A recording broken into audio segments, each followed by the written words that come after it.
उड़ीसा के जिला कटक के छोटे से कस्बे सुंगड़ा में हरियाली और सुकून के दामन में एक नूरानी मरकज चमक रहा है। जामिया इस्लामिया मरकजुल उलूम सुंगड़ा। यहाँ से तालीम का सफ़र, ईमान और इंसानियत का पैगाम फैलता रहा है। इस मदरसे की बुनियाद एक अजीम आलिम मौलाना इस्माइल कटकी रहमतुल्लाहि अलैह ने रखी। उनके शागिर्द और दूसरे फाउंडर थे मौलाना सिराजुस साजिदीन रहमतुल्लाहि अलैह।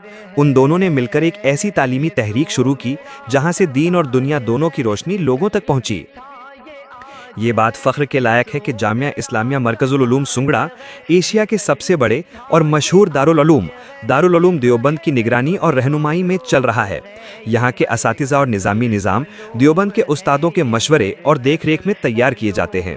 इस सिलसिले से ये मदरसा देवबंद के इल्म, सोच और तहरीक का एक रोशन फरा है। इस मदरसे के सरपरस्त रहे हज़रत मौलाना हुसैन अहमद मदनी रहमतुल्लाह अलैह, जो हिंदुस्तान के अजीम मुजाहिद आज़ादी और देवबंद के बुजुर्ग उस्ताद थे।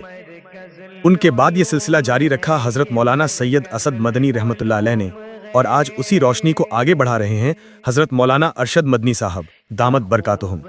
यानी कि मरकजुल उलूम मदनी सिलसिले की रूहानी और तालीमी विरासत को जिंदा रखता है।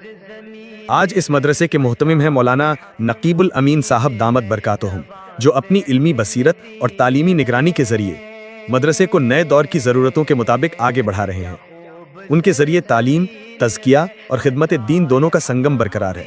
मरकजुल उलूम में दरसे निज़ामी, हिफ्ज़, क़िरात और तफसीर पर ख़ास तवज्जो दी जाती है, और साथ ही दौराए हदीस की तालीम भी दी जाती है।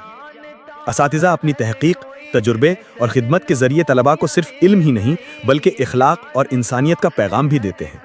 मदरसे का मकसूद है इल्म से इंसानियत तक रोशनी पहुँचाना।